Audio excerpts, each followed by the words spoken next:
Hello everyone, so this is the second part of this tutorial for doing this sketch style animation.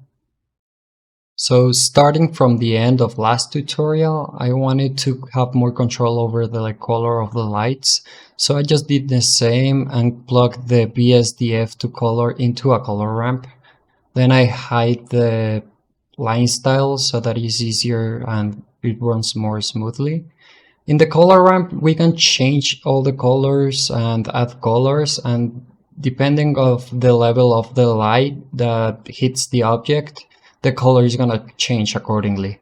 So for this, I just played around with some complementary colors so that it looks a little bit better and more appealing to the eye. As you can see, I chose a pretty dark purple for the shadows and a pretty light pink for the lights. And that just gives it a really gothic and like futuristic kind of cyberpunk look. You can always change the nodes on the color ramp so that different colors appear more often than the others. And as you can see here, we can see the color ramp only without the hatching, and you can see how helpful the hatching is. It gives it a lot more depth. After tweaking a little bit the color ramp, I realized that some of the shadows weren't rendering correctly, so what I just did is subdivide the mesh so that render can calculate those shadows in the faces more easily. So over here I'm just tweaking my colors, adding some colors, looking for the color ramps so that it changes the colors accordingly.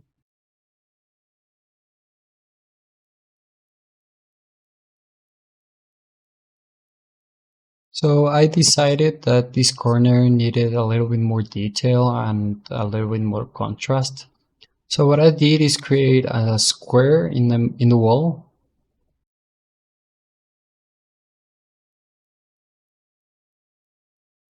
Then I added some loop cuts on the side and on the front. After I started doing this, I figured that Blender was a little bit slow, and I think it was because the stroke modifier was still, even though it was hidden. But after that, I selected the face that I created in the middle with those edge loops, and with E, I extruded it up.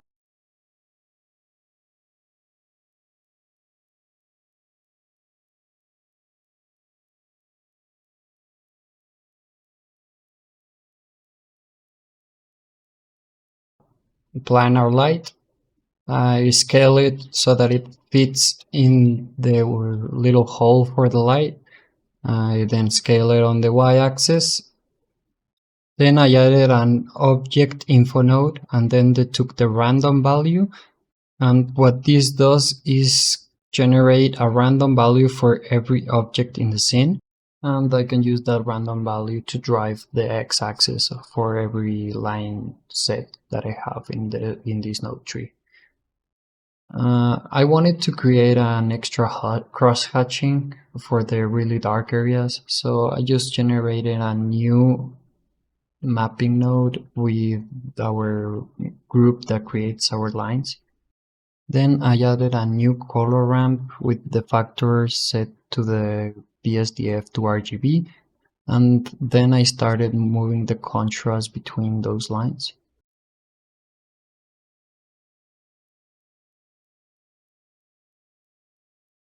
So that I am only selecting the parts where there is a lot of light, and I'm going all the way back so that I can get only those areas.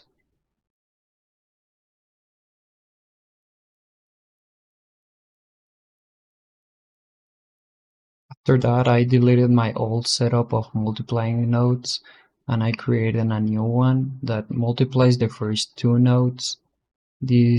And then I duplicated the multiply node and add the new color ramp with the color set to the multiply between all of the nodes. That node is going to be our darkest one, so we can use it as our factor and then plug it in with the two multiply nodes.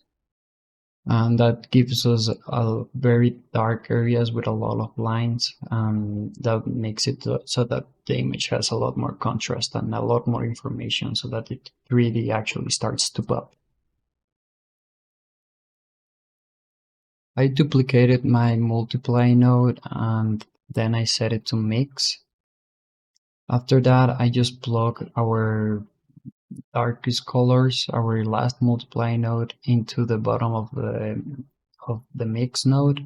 Use our lightest color as the factor and the background color as white, so that we don't have any lines where the direct light is touching.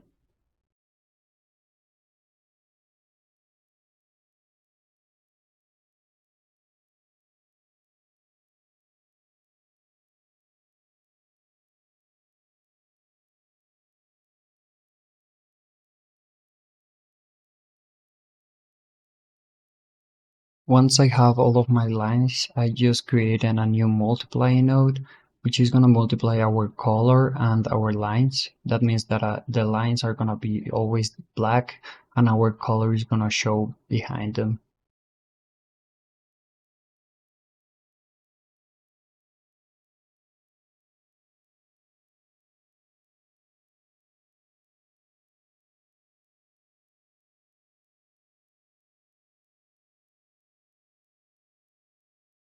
Then I played around a little bit more with the color of the lights, seeing if yellow for the direct light looks better. I rendered it a little bit more.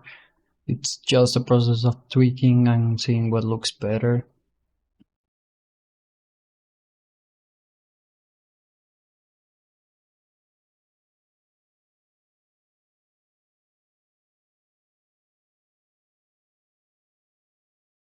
Then I went into the main node tree and started tweaking the values for the multiplied and divide and modulo, so that I get different line styles and a little bit more separation between the lines, because I thought it was getting a little bit too dark.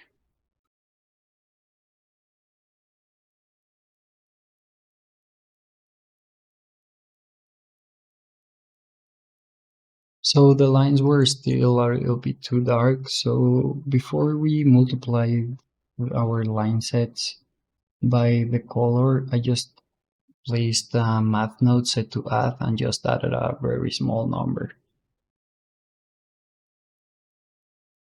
So that's it for this second part of the tutorial series. In the next part and last part, I'm going to show you how to do all the extra steps over here, changing the colors and the animation and everything else. Hopefully you guys found this helpful. If you have any questions, you can just ask me in the comments. Also, thank you very much for the support on my first tutorial. That was my first tutorial that I've ever done. So yeah, thank you guys for the support and the subscriptions. So yeah, thank you guys. I really appreciate it. And yeah, I'm looking forward to doing the next tutorial. Bye.